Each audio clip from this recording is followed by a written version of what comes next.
byongeye gukomera kuri aksi ya Fizi nyuma yuko bitangajwe ndetse binavuzwe ko M23 yabishaka kwerekeza Kalemi. Byifashe gute? Ni urugamba rukomeye kandi rukomeje.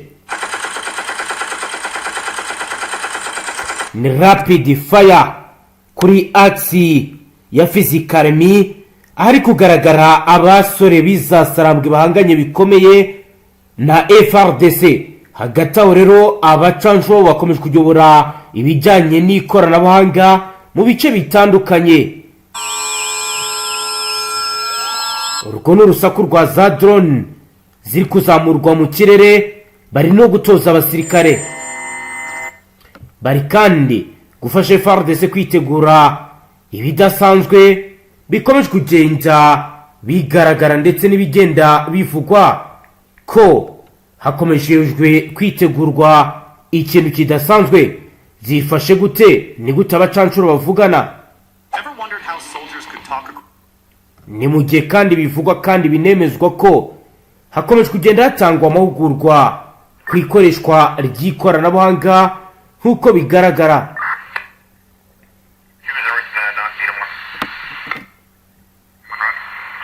Ni mu misozi ya Minembwe ni urugamba rukomereje. Ni muzoro turebera akantu ku kandi biri kugenda biba. Turaza kubabwira n'andi makuru akomeye, turebe uburyo ababirigi beretswe ukutavogerwa ku Rwanda rwakira UCI. Turebe kandi n'ibizo ababirigi bari gukora mu burasirazuba bwa Repubulika Iharanira Demokarasi ya Kongo. Turaza kandi kubabwira amakuru akomeye ari kuvugwa muri European Union kuzatangajwe na Sylvain Kenge Bomusa, umuvugizi w'igisirikare cya Fardc ucyuye igihe wamaze guhagarikwa kuri izi nshingano. Turaza kureba kandi kigiye gukurikiraho nyuma yuko mu bice bitandukanye za Uvira M23 ihinduye uburyo bwo kwagenzura. Hagati aho General Alain Guillaume Bunyoni yasubijwe mu bitaro bya Gitega.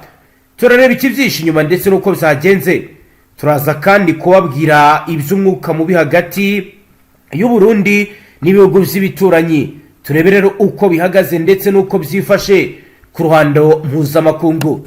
Si ibyo gusa, turaza kandi kujya no mu Minembwe tubabwira uko muri bimwe mu bice bitandukanye bishije gutangira umwaka mushya wa 2026.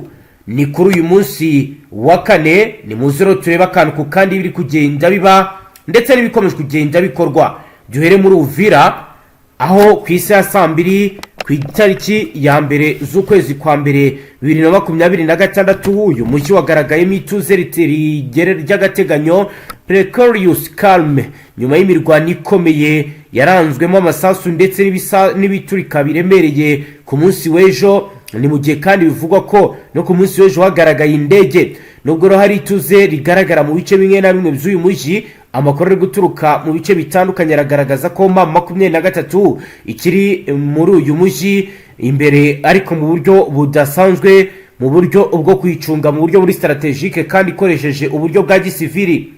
Ndetse biragenda bigaragaza n'ituze ku mupaka uhuza Repubulika Iharanira Demokarasi ya Kongo ndetse n'u Burundi. Ibyatumye inzego z'umutekano zifatwa nk'impungenge z'uko iri tuze rishobora kuba ari tactical pause aho kuba amahoro arambye nk'uko bariho babigaragaza.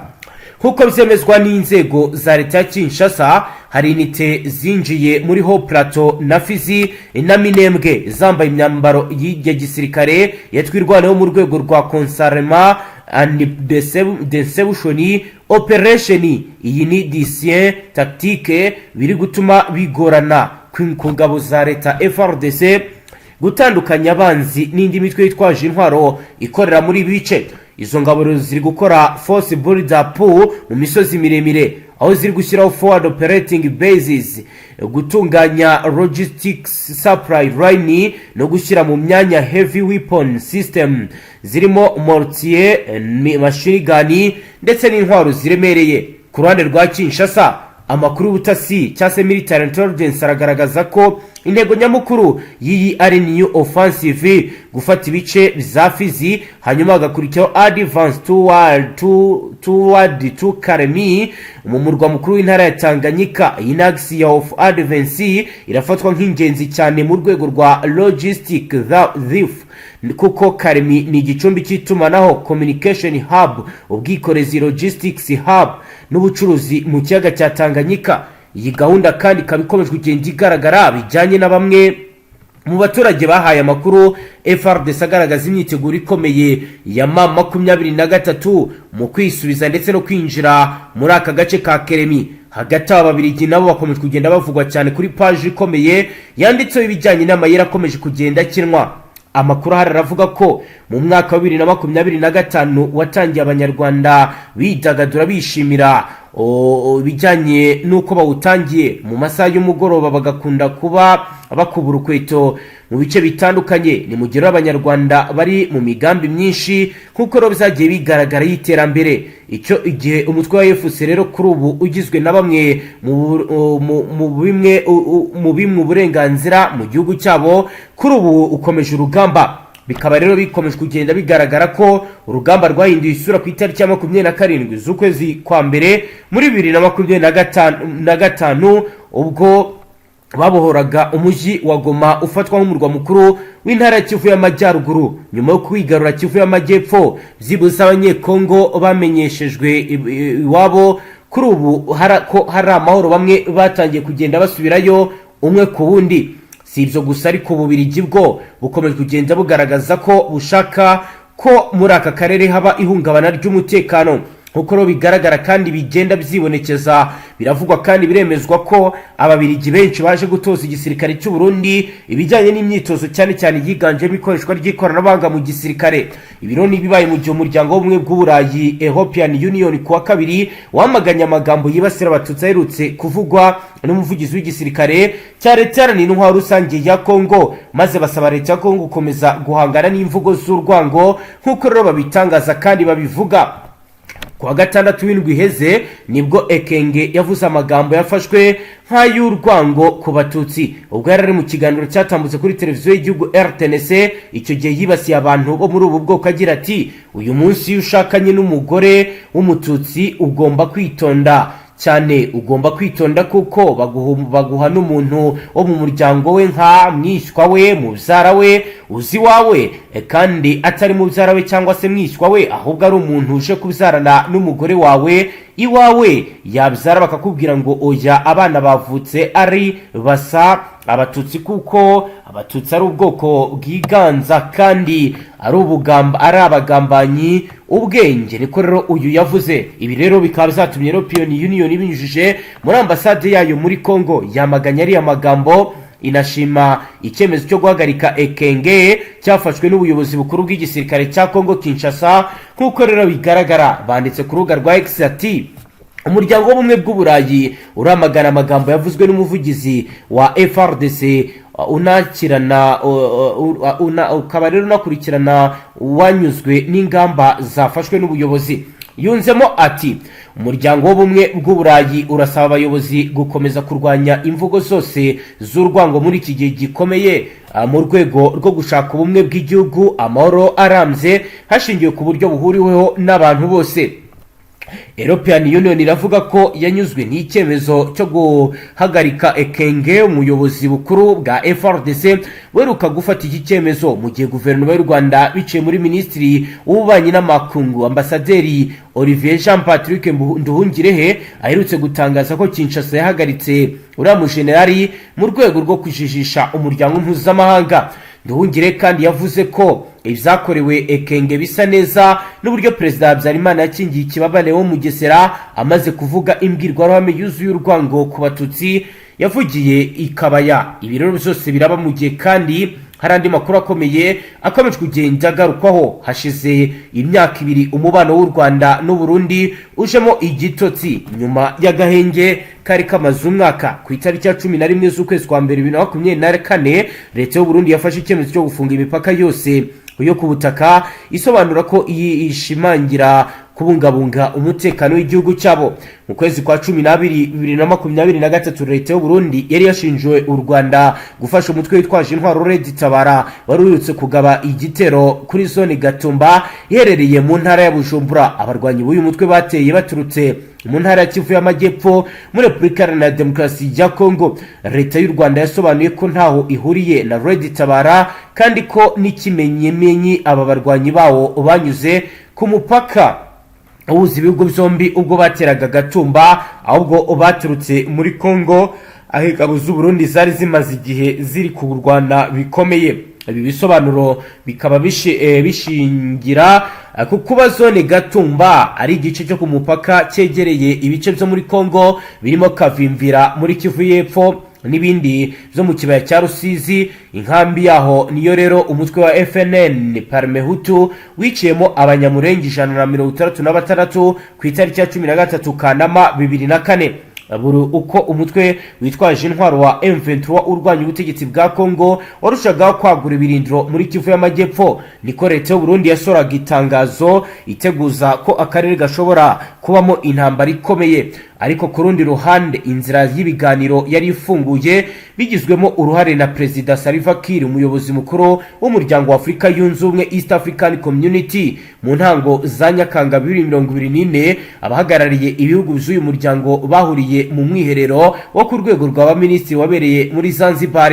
Icyo gihe Minisitiri w'Ububanyi n'Amahanga n'Ubutwererane Ambassadeur Nduhungirehe yaganiriye n'uwahoze ari Minisitiri w'Ububanyi n'Amahanga w'u Burundi Albert Shingiro banzura ko ibihugu byombi bizakemura iki kibazo binyuze mu nzira y'amahoro. Maze ku itariki ya 7 z'ukwezi kwa 9 2024 Minisitiri Nduhungirehe yatangaje ku rubuga rwa X amagambo y'ihumure ati Abanyarwanda n'Abarundi turabavandimwe kandi ubushake bwo gukemura ibibazo biri hagati y'ibihugu byombi.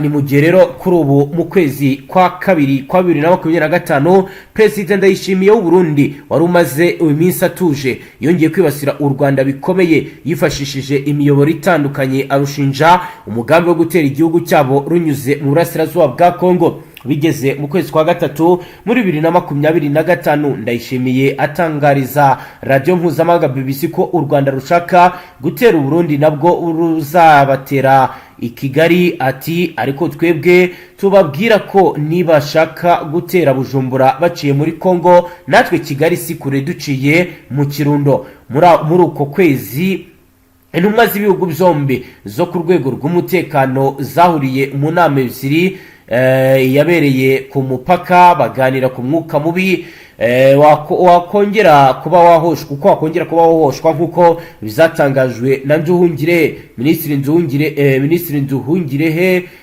yashingiye kuri izi nama agira ati u Rwanda n'u Burundi biri mu nzira nziza yo guhagarika ubushyamirane no kumvikana mu gihe ibiganiro bikomeje hagati y'abayobozi b'ibihugu byombi. Inama z'abashinzwe umutekano zarahagaze. Minisitiri yongera kwibasira u Rwanda yaba ari mu nama y'abayobozi cyangwa se yasuye abaturage. Ku itariki ya 4 z'ukwezi kwa 5 Minisitiri Nduhungirehe yasobanuye ko uyu mukuru w'igihugu ari usubiza inyuma intambwe zimaze guterwa. Raporo y'impuguke z'umuryango w'abibumbye zasohotse mu bitandukanye zagiye zigaragaza ibi bikurikira. Nk'iyasohotse ku itariki ya 3 Nyakanga yagaragaje ko ubwo Ndayishimiye yibasiraga u Rwanda bikomeye kuva ubwo umwaka watangira yabiterwaga nuko abarwanya M23 bari gusatira umupaka w'u Burundi kuri ubasoje umwaka baramaze kugeraho. Nkuko rero bigaragara kandi bivugwa mu gihe u Burundi bwari bukomeje gushinja u Rwanda gufasha Red Tabara, bagakoze ibishoboka byose buhuza uyu mutwe n'abagerageje guhirika ubutegetsi bwa Pierre Nkurunziza mu kwezi kwa 5 muri 2015 bagahungira i Kigali. Ni mu gihe rero ibi byose bikwa mu gihe ko informa we atubwira ko cyane kiri kugaragaza neza ko batangiye kugira ubwoba, ni nacyo mpamvu bafite ubwoba bukomeye ku rwego rwo hejuru kugira ngo bavuge ko n'ubundi mama 23 gahunda ifite niba kuri ino arsi ya Tanganyika Baraka nakuze kiri guhita ifata kizikarimi ni ibintu biri mu nshingano zayo kandi biragaragara ko n'ubundi nta gahunda yo kwango irahagarikira ahangaha. Yego, kugeza ubu ku nkombe z'ikiyaga cya Tanganyika ho byifashe gute bwana Safari naho hamaze iminsi hagaragara operasiyo zikomeye buri ruhande rwihimura ku rundi kuri ubu watubwira ko biho bihagaze gute kugeza ubu nakubwira ko mu maginga ya n'ubundi ba 27.70% Fardc bashyaho 30 urumva ko haburaho gato kugira ngo n'ubundi ikure niyo 30%. N'ubundi urabona ko n'ubundi ubugenzuzi bukomeje kugira bya bitero byafikaga ububiko bw'intwaro bwa 20 turasa nk'ubwaharuze ba 20 ihagaze neza nayo yazanye intwaro muri ibi bice zikomeye cyane imbunda ziremereye ndetse izana n'amato iri gukoresha n'ubundi yatse iri huriro rya Fardc ndetse na Fdnb. Yego kubirebana n'urujya n'uruza rw'abaturage b'abasivilian ho bihagaze gute muri izi ntangiriro z'umwaka wa 2026 turagera abasha gusura mugenzi we akavuvira wenda akaba yagera mu bindi bice bitandukanye cyangwa abaturage bari muri guma mu rugo abaturage bashiri ku bwoba